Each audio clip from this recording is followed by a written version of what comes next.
Jose TV Production.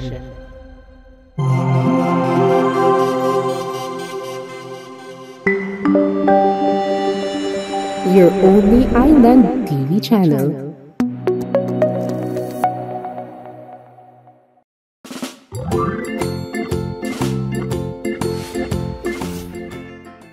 Magandang araw mga ka-agri.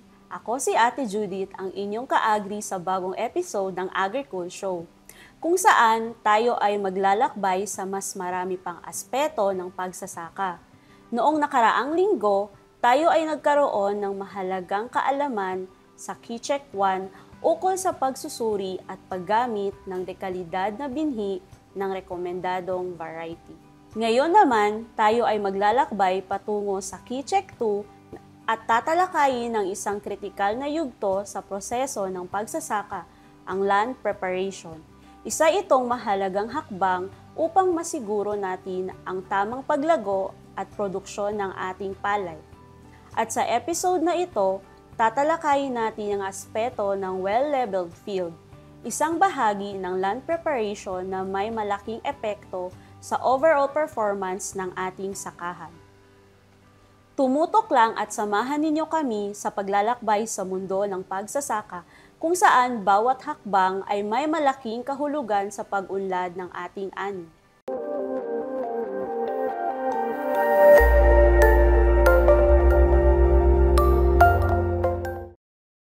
Oh, ang galing! Galing kong sumayaw, galing kong gumalaw, galing kong sumayaw, galing kong gumalaw, galing kong sumayaw, bibong-bibong gumalaw. Mahal! Parang ang saya-saya naman yata natin ngayon. Nanalo ka ba sa sabong? Ano ba, mahal? Take pang nanalo sa sabong. Nakakwentuhan ko kasi kay Sir Aaron ng Pilrice. Sabi niya, siguradong mataas ang ani kapag dekalidad na binhi ang ginamit. Yan na nga ba sinasabi ko dekalidad na binhi. Oo, tinuruan niya pa ako kung paanong pumili ng variety itatanim. Jackpot, di ba? Mabuti kung ganon. Oo siya. Pwede bang ikaw na muna yung maglaba at magplansya kasi may lakad pa kami ni na Maring Bebang. May pabing ko si Kapitan. Ang swerte ko talaga sa'yo. Oo nga pala. Bili ka na rin ng suka. Magluto ka na adobo ha, pang tanghalian nyo. Pabili po ng suka.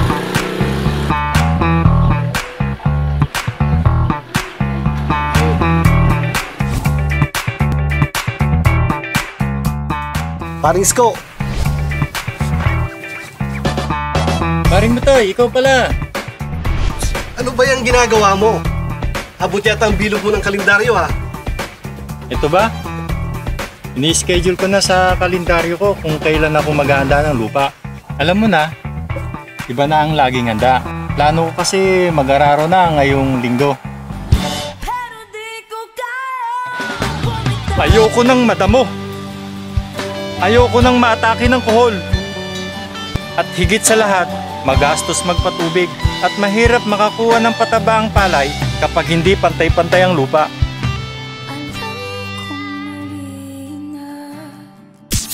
KeyCheck 2. Inatag ng maayos ang lupa. Pag-aararo o pagrustilyo. Unang linggo, unang pagsusuyod. Ikalawang linggo, pangalawang pagsusuyod. Tatlong linggo, paglilinang.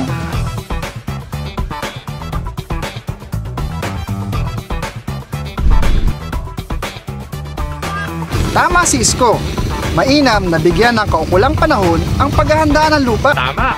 Malaking tulong sa pagsasaka kapag ang lupa ay nahandang mabuti. Una, mas madaling pamahalaan ang damo. Pangalawa, mas madali ang pamamahala ng kuhol. Pangatlo, mas epektibo ang pagpapataba. Kapag napamahalaan ng mabuti ang lupa, pantay-pantay ang paglaki at paggulang ng palay. Bukod pa dyan, malaki ang naitutulong nito sa maayos at matipid na pagpapatubig. Alam nyo, apektado talaga ang paglaki ng palay kung hindi maayos ang paghahanda ng lupa. Ano ba ang epekto sa palayan kung hindi masyadong pantay ang pagkakahanda nito? Madamong palayan. Kapag madamo ang palayan, ay binibigyan natin ng pamamahayan ang mga daga. Matinding pananalasa ng mga kuhol, siyang kumakain sa bagong lipat tanim na palay. Hindi pantay ang paglaki at paggulang ng palay. Kasi maaaring hindi rin naging pantay ang pagkakasabog ng pataba. Kapag ganito ang nangyari, hindi rin magiging pantay ang pagkahinog ng palay na magiging dahilan sa pagbaba ng kalidad ng butil. Sa kabuuan, ang palayang hindi na ihandang mabuti ayon sa pag-aaral ay tiyak na may 5% bawas ani o yield penalty. 5% na bawas ani? Tama! Ibig sabihin, kung dapat aani ka ng 100 sako, ay magiging 95 na sako na lang. Sayang! Dapat palang paghandaan ang paghahanda ng lupa. Teach me how, sir, and paring Isko. Sure! Tara! Linisin at ayusin ang mga pilapil. Araruhin ang bukid 21 hanggang 30 araw bago magtanim. Simulan ang pag-aararo sa kupuan ng bukid pagkatapos mamunla. Suyurin ang bukid ng di kukulangin sa 2 beses na may 1 linggong pagitan.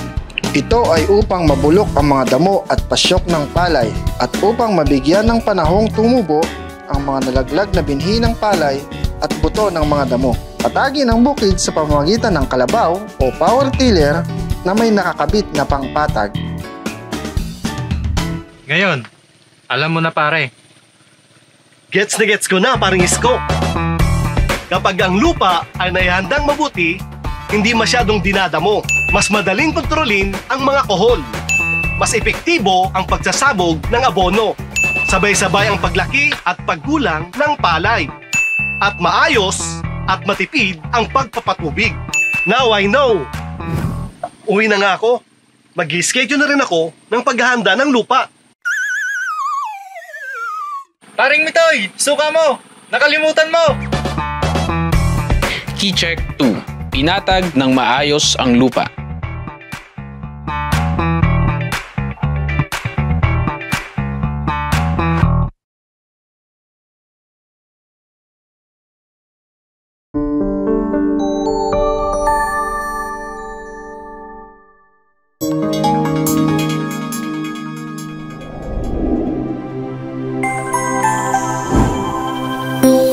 Isa TV Production.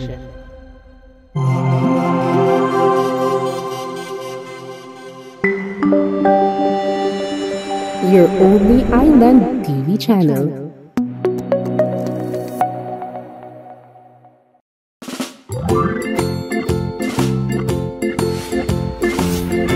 Check 2. Land preparation o ang pagpapatag ng lupa. Importante ang pagpapatag ng lupa bago tayo magsimula magtanim. So bakit nga ba siya mahalaga? Isa dito ay ang less weed incidence. Kasi kung marami tayong weeds na hindi patag ang pag-level ng lupa, mas maraming chances na mas madaming weeds ang tutubo, so magiging competitor siya ng palay habang lumalaki ito. Isa din dito ay ang better snail management. Isa rin ang snail management kasi sa land preparation pa lang, kinakailangan na masugpo na natin ang snail or ang kuhol kasi isa din siya sa mga peste na nagdudulot ng malaking pagkalugi sa ating ani. Also, efficient nutrient management. Pag hindi kasi patag ang lupa, so ang water is hindi siya level, magiging ang nutrients kasi hindi siya well distributed sa lahat ng sa buong tanim. Also, uniform crop growth and maturity.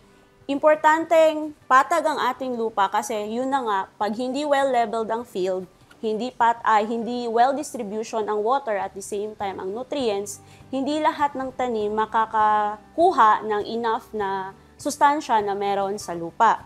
Of course, timely ang harvesting and tulad nga ng sinabi ko kanina, efficient use of water and application of controlled irrigation practices and efficient use of farm machinery. Kasi even sa land preparation, gumagamit na tayo ng mechanization, mga mechanized tractor, hindi na siya tulad ng traditional na na kalabaw or yung mga ganun lang. Kasi pag hindi patag ang ating lupa, chances are may mga area kasi sa mga irrigated lowland is lumulubog yung machine na ating gagamitin. Also, if hindi level ang ating field, meron siyang 5% decrease sa ani. So, sayang naman yung 5% na yun kung nagkamali lang tayo or hindi natin nasunod ang KeyCheck 2. So, ano nga ba ang assessment or paano natin malalaman na na-achieve natin ang KeyCheck 2 or ang well-level field? So, una, no high and low soil spots after final leveling. So, no portion of has more than 5 cm kasi gagamit tayo ng parang ito, 5 cm siya. So, i-check natin, kinakailangan ang tubig, nakaganito lang siya, level lang siya sa ating daliri. Hindi pwede na sumobra siya kasi chances are sa mga lupa na hindi siya naka-level sa tubig is doon pa rin tutubo ang mga weeds. So, ang weeds kasi is competitor talaga siya ng palay. So, may mga recommendations tayo para ma-achieve natin ang KeyCheck 2. So, number 1, clean and repair dikes and ditches. Ito yung mga pilapil sa rice field. So, kailangan ayusin natin siya, linisin, make sure na wala tayong mga weeds na, lalo kasi may mga weeds tayo na maaaring maging bahay o tirahan ng mga peste. So, kung hindi natin siya lilinisin, maaaring doon siya titira or yung daga. Isa kasi sa pest din is yung daga or yung mga rats. So, yung kanal, pag hindi siya maayos, hindi siya compacted, maaari siyang tirahan ng daga. So, kailangan i-maintain natin ang 15 cm high by 20 cm width prevent rat burrowing. Ditches ensure even water distribution and drainage.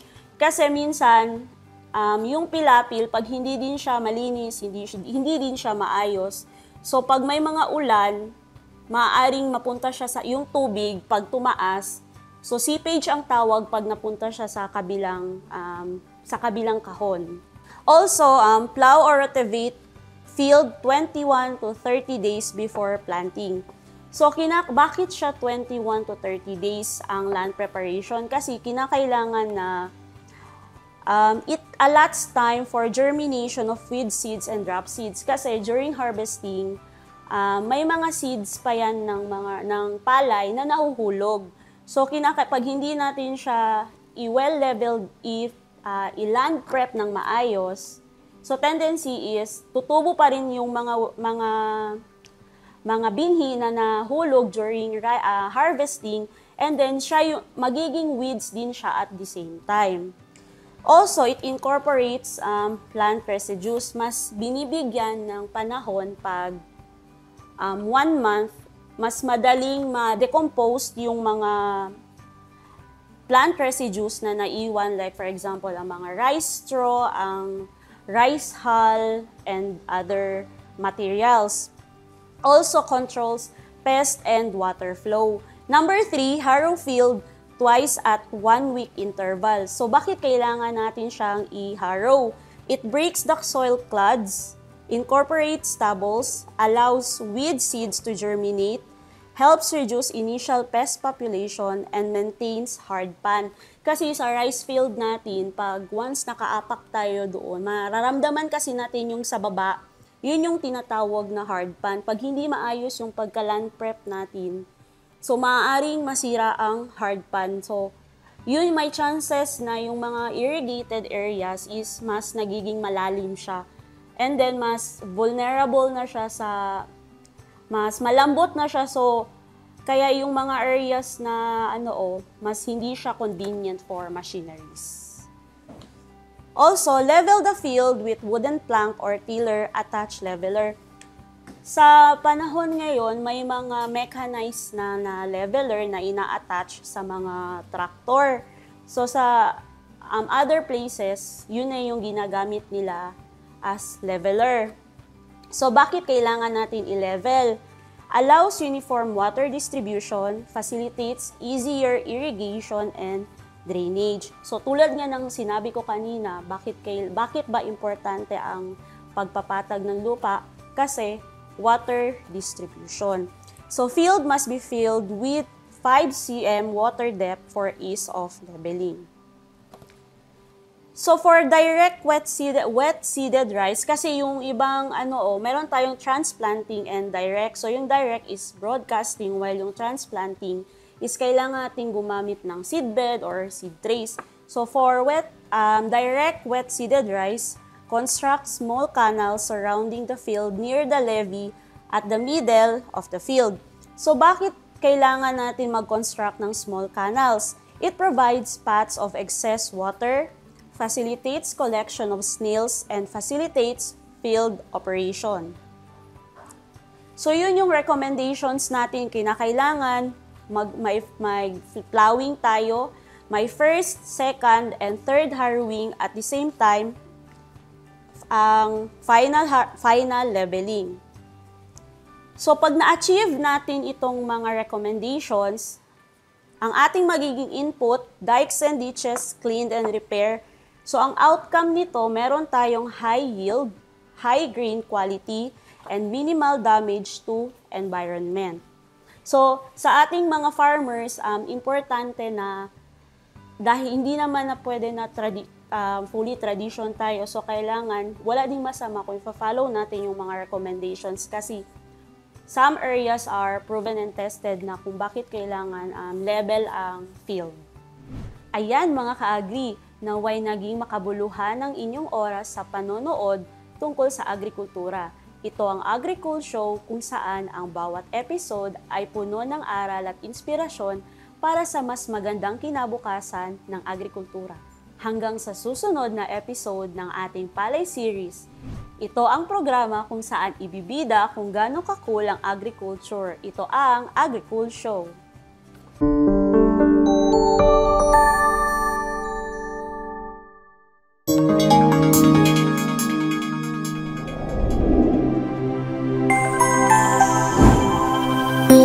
ISA TV Production.